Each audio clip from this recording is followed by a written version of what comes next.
Hey everybody, welcome back to the channel. Today's video is going to be on a Casio Duro diver watch. And in this video, I'm going to be showing you probably the cheapest quartz diver watch you can buy brand new on the market today.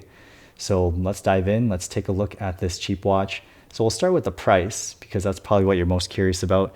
It costs around $100 Canadian on Amazon, but you can find it on sale between like 50 to 70 Canadian dollars. I actually got this one for $50, I think on Black Friday. So you can get it for quite a cheap price. And just keep in mind that, a Citizen diver watch, I think the cheapest one they have is probably around $300. And for Seiko, it's like around $400. So really there's no other watch. Oh, and if you're thinking of Orient watches, I think their cheapest watch is, I don't know, at least like $200, $300. So I can't think of any other diver watch from a respectable brand at this price.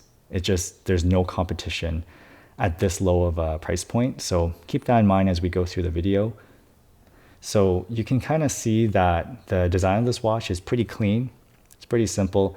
I think it gives you all the basics of a diver watch and nothing more, which isn't a bad thing, but keep in mind if you want something a bit more unique.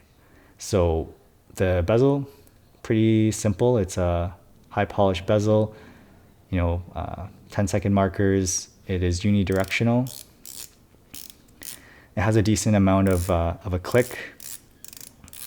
Set it back to 60. The hands and the indices are loomed, although I don't think the loom is that good. No special markings or designs, just a clean black and white look with the Casio in the middle. On the sides here, we have crown guards, which is good. And we have a screw down crown. And I'm sure all that together on top of the construction gives it a 200 meters of water resistance, which again, pretty good for $50. So I'll just go ahead and unscrew the crown just to show you the action of the crown. I can change the day. There we go. And I'll also change the time. We'll change it to 10:10. So, so far it does everything you would expect a watch to do, but again, nothing more. But it does seem like it's a pretty durable watch. And if we flip to the back, it's a solid case back showing a picture of a swordfish. I'm not sure, maybe that's the logo of Duro. And yeah, it says it's Casio, it's cased in China, Japanese movement, stainless steel construction. I believe them. This does feel like stainless steel, high polished on the sides. And, overall, it feels like quite a bit of heft to it, which again makes sense given the materials. But for some reason, I just feel like the overall construction of it just feels kind of crude. I don't know how to put it, but it doesn't seem as well put together as other watches.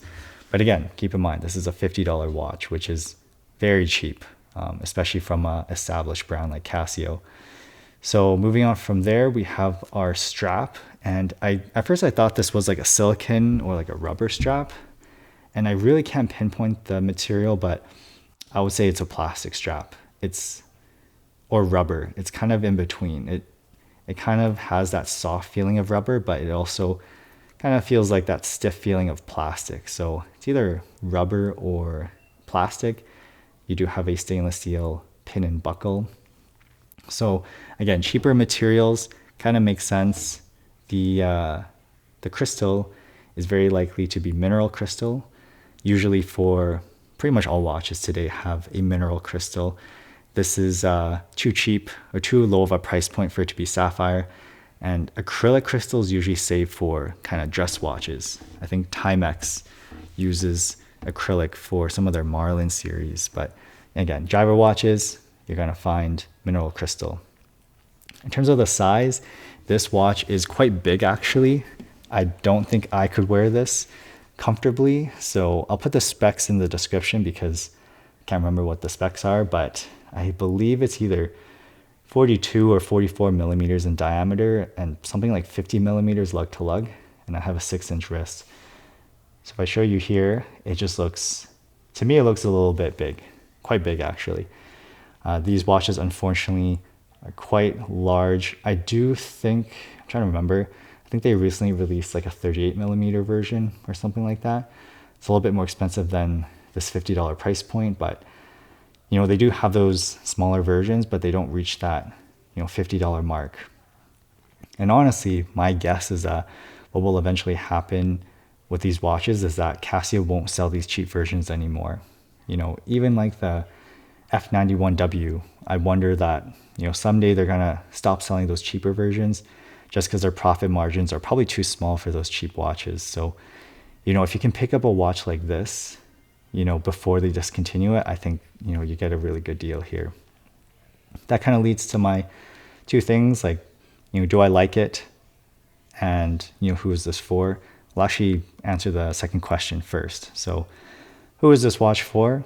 Well, I think it's for someone who, you know, they are still at the beginning of their watch journey.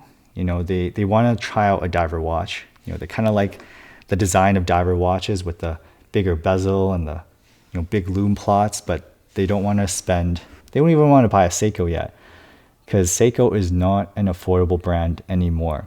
I would actually call them kind of entry mid level now. So, you know, not everyone wants to spend like $400 on a new diver watch, because that's quite a big purchase. So if you're someone who's kind of like into diver watches, but they haven't bought one yet, I think you start with this one. I think also if you are, you know, if you're more of an active person and, you know, you go hiking or you go swimming, you know, you want a watch on your wrist, but you also don't want to, you don't want to spend too much. Maybe you're worried about the watch getting damaged. I think this is also a good watch for you. In terms of me, like, do I like this watch? Would I keep it? I probably wouldn't, for the reasons I just mentioned of, one, it's too big. Like it really is too big. And number two, it's just that, you know, I already have watches that I wear when I go hiking. I also wear Casios. I usually wear a Casio A158. And if not that, I'll probably wear an F91W. I just feel like this watch is a bit too bulky to you know, use it for hiking. Sometimes for, you know, for summer activities, I will wear this Seiko diver. This is a Seiko Tuna, a solar quartz watch. It also has a plastic case, but I enjoy wearing this one more. So there really is no space for me to keep this watch. But again, I highly recommend it for those kind of getting to a beginner series of watches. Also keep in mind that because it's Casio, the unboxing experience isn't that great. You just kind of get it in a typical cardboard box with like a plastic holder. So again, presentation is not the priority of their watches. But on that note, thank you so much for watching. I really hope that some of you are able to find this watch, because I think it's a really great deal and I don't know how long it'll last. But yeah, remember to subscribe for more videos. And as always, I'll see you guys next time.